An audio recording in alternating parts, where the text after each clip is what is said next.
Alors, premier cas, si delta m est négatif, c'est-à-dire si m appartient à l'intervalle moins l'infini 1 ouvert, union 3 plus l'infini. Alors, dans ces cas-là, qu'est-ce qui se passe? Eh bien, le polynôme n'a pas de racine. On n'a pas de racine. Voilà. Et donc, d'après le cours,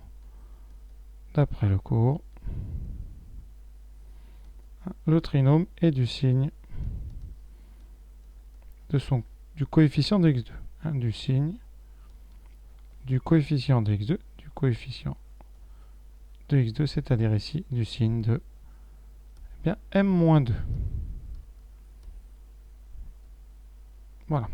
Et là, on va devoir séparer deux cas, puisque 2 est exactement au milieu de cet intervalle, de cette réunion de deux intervalles. Vous voyez, la première partie ici, vous êtes sur m plus petit que 2. Ici, vous êtes sur m plus grand que 2. Donc, il y a deux cas. Maintenant, à l'intérieur de ce delta négatif, on a deux cas. Premier cas. Si m donc appartient à moins l'infini 1, on a m-2 qui est donc négatif. Et donc, notre trinôme, donc le trinôme qu'on va appeler Tm, alors je vais lui donner un nom parce qu'on va en parler beaucoup, Tm de x qui est m-2 x2 plus 2 fois 2m-3 x plus 5m-6, et bien ce trinôme, il est donc toujours strictement du signe de A, donc toujours strictement négatif. Or, on veut résoudre ici une équation avec inférieur ou égal à 0. Donc, eh bien, pour tout x, Tm de x est strictement négatif. Donc, il est inférieur ou égal à 0. D'accord? Conclusion, S est égal à R. Alors, on va commencer à écrire tout ça en haut. Donc, premier cas, si M appartient à moins l'infini 1, S égale R. On va tout de suite regarder ça sur la courbe. Alors, vous voyez, là, je prends M égale moins 3,5. Donc, on a bien notre courbe qui est toujours strictement en dessous de l'axe. Donc, on a bien inférieur ou égal à 0. Et quand même augmente. Eh bien, la parabole remonte doucement. Et le moment où ce n'est plus strictement inférieur, c'est ici. Parce qu'ici, c'est donc inférieur ou égal à 0. Donc, c'est en 1 qu'il se passe quelque chose. On va regarder un petit peu ce qui se passe en 1. Mais avant de regarder ce qui se passe en 1, on va finir ce premier cas, delta négatif, avec la deuxième partie, c'est-à-dire la partie 3 plus l'infini. Si m appartient à 3 plus l'infini, eh bien dans ce cas-là, vous avez m-2 qui est strictement positif. Et donc, le coefficient de Tm est strictement positif, donc Tm de x est toujours strictement positif. Ça veut dire que pour tout x, Tm de x est strictement positif et donc il n'est jamais inférieur ou égal à 0. Conclusion, S égale ensemble vide. Ça veut dire que la parabole va être toujours au-dessus de l'axe. Donc on l'écrit tout de suite. Si M appartient à 3 plus l'infini, S égale ensemble vide. On n'oublie pas aussi que si M égale, on l'a déjà dit, 2, S c'est moins l'infini, moins 2. Voilà pour le cas delta négatif. Je regarde quand même tout de suite sur la courbe si ça tient encore la route. Vous voyez, donc je vais placer mon curseur à m égale 3. Vous voyez qu'en 3, on touche légèrement. Et dès que vous êtes plus grand que 3 ici, notre parabole s'envole. Et donc, elle n'est jamais, enfin la fonction ici, n'est jamais inférieure ou égale à 0. Donc, on n'a pas de solution. On peut passer maintenant au deuxième cas, grand cas, c'est-à-dire delta m égale à 0. Alors, si delta m égale à 0, on a m égale 1 ou m égale 3. Donc, on va tout simplement bien regarder pour m égale 1. Que donne l'inéquation? Donc, pour m égale 1, on a moins x2, on calcule rapidement, moins 2x et moins 1 négatif. Ça nous donne, alors vous reconnaissez ici normalement, ça fait moins x2 plus 2x plus 1, c'est une identité remarquable. Ça veut dire que moins x plus 1 au carré doit être inférieur ou égal à 0. On va regarder. Alors pour ça, c'est tout simple, on fait le tableau de signes de moins x plus 1 au carré. Alors vous savez que c'est un carré qui s'annule là où s'annule ce qui est à l'intérieur du carré, donc ça s'annule en moins 1. Voilà. Et ensuite, comme il y a un moins est un carré, vous avez un signe qui est moins 0 moins. Conséquence, eh bien c'est toujours inférieur ou égal à 0, donc ici, eh bien, votre polynôme Tm, ici qui s'appelle T1 de x, est toujours inférieur ou égal à 0, donc S est égal à R. Donc je consigne ça. Si M égale 1, S égale R. On regardera ça après sur la vidéo. Et maintenant on fait rapidement. Pour M égale 3, alors on obtient 3 moins 2, donc x2. Vous regardez ça en haut, vous remplacez par 3. 2 fois 6 moins 3, 3 fois 2, 6. Donc plus 6x. Et ensuite 5 fois 3, 15 moins 6, plus 9. Il faut que ça soit négatif. Et là, normalement, vous reconnaissez x plus 3 au carré. On a bien une racine double. Et le signe de x plus 3 au carré, je vais le donner. Parce que ça, il y en a pour qui ça pose problème. C'est un carré, donc c'est toujours positif, mais ça peut s'annuler. Et effectivement, ça s'annule en moins 3. Et partout ailleurs, c'est positif. Donc vous voulez négatif ou nul. Le seul endroit où vous avez du nul, c'est en moins 3. Ailleurs, c'est positif. Donc ici, une seule solution. S égale moins 3. Donc on note ça tout de suite. Si M égale 3, la solution en x de l'équation, c'est moins 3. Tout de suite, je vous montre ça sur la vidéo, sur la GeoGebra. Voilà, donc je vais me placer en 1. Voilà, vous voyez en 1, eh bien la parabole est toujours sous l'axe, donc c'est toujours inférieur ou égal à 0. C'est égal à 0 uniquement au niveau du sommaire. Et en M égale 3, eh bien, voilà, vous avez votre parabole qui affleure, alors j'arrive pas à la mettre, voilà, qui affleure en moins 3 exactement. Elle est toujours au-dessus, donc elle n'est inférieure ou égale à 0 qu'à l'endroit où elle est égale à 0. Donc pour l'instant, tout ce qu'on fait est corroboré par le graphique. Alors dernier cas, si delta m est strictement positif, donc soit on est dans une des deux cônes du milieu, donc m est entre 1 et 2, strictement, ou entre 2 et 3.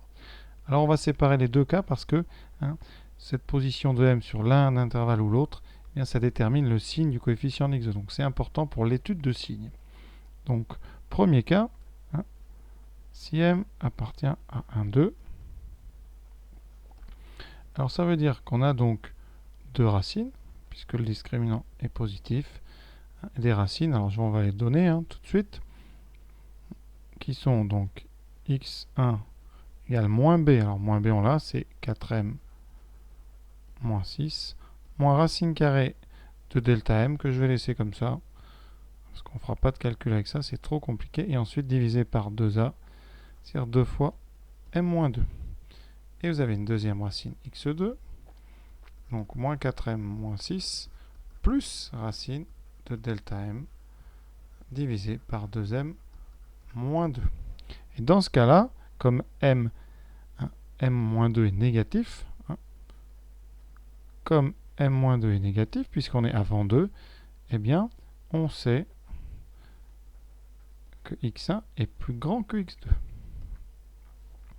Alors, ça, c'est classique. Quand votre coefficient de x2 est négatif, avec la formule moins et la formule plus dans l'ordre, eh bien, vous avez une inversion dans l'ordre des racines. Conclusion, eh bien, notre tableau de signes, il est le suivant.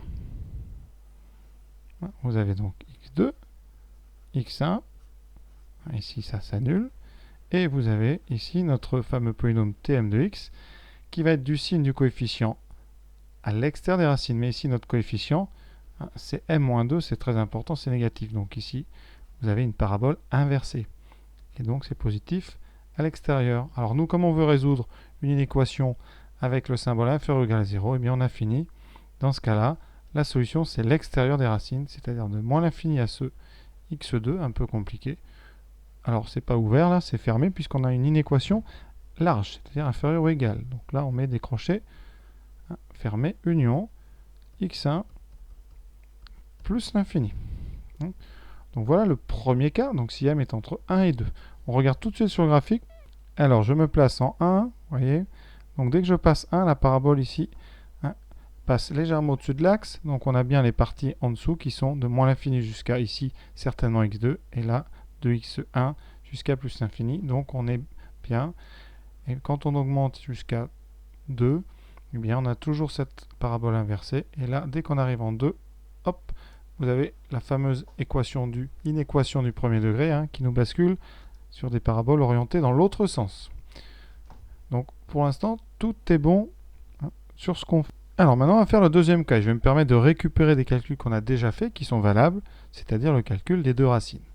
Donc ici, on est dans le cas où m est dans la deuxième partie, c'est-à-dire entre 2 et 3. Donc je mets bien en vert pour voir tout ce qui a changé. Si m est entre 2 et 3, on a deux racines, puisque delta est strictement positif. Nos deux racines sont les mêmes, les formules n'ont pas changé. Par contre, dans ce cas-là, votre m-2, il est positif, puisqu'on est sur des valeurs plus grandes que 2 pour m. Et donc, on sait, quand le coefficient de x est positif, que si vous utilisez les formules avec moins et plus, on sait bien que x1 est plus petit que x2. Et donc, dans notre tableau, eh bien, on pense bien à inverser x1 et x2. Dans ce cas-là, comme le coefficient est positif, on a des plus à l'extérieur des racines, et donc des moins à l'intérieur. Et là, eh bien, comme on veut résoudre, vous voyez, inférieur ou égal à 0, eh bien, on va prendre les valeurs qui sont entre x1 et x2. Donc, on a une solution qui est l'intervalle fermé, x1, x2 avec x1, x2, qui sont les grosses formules que vous avez ici, qu'on ne va pas travailler, ça n'a pas d'intérêt. Donc, on va pouvoir, eh bien, finaliser tout ça en vérifiant une dernière fois sur le graphique que cette dernière étape est bonne. Voilà, donc je vais mettre m entre 2 et 3, voilà ce que j'ai. Et j'ai bien une parabole qui est vers le haut, et la partie inférieure ou égale à 0 est bien entre les deux racines. Voilà. Alors, on va faire un bilan quand même, donc les valeurs de m importantes. Alors, on a dit, c'est donc jusqu'à 1, ensuite 2, 3, et jusqu'à plus infini. Donc, on a une première zone, 2, 3, 4, 5, 6, 7 possibilités.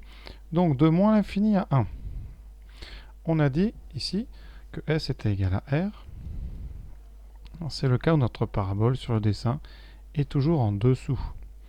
En 1, on a aussi ici un cas particulier, S égale R. On a la parabole qui est tangente, c'est-à-dire que ici ça fait 0, mais comme on cherche une inéquation avec inférieur ou égal, ça marche. De 1 à 2, on a trouvé une parabole toujours vers le bas, mais qui était comme ça, et donc on a l'extérieur des solutions avec x2 ici et x1. En 2 précisément, on a une équation du premier degré, ça c'était très particulier.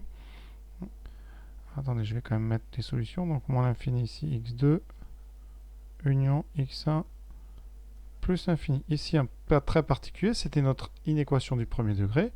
Donc là, on avait trouvé l'intervalle moins l'infini, moins 2. Et là, la courbe, eh bien, c'était tout simplement une droite croissante.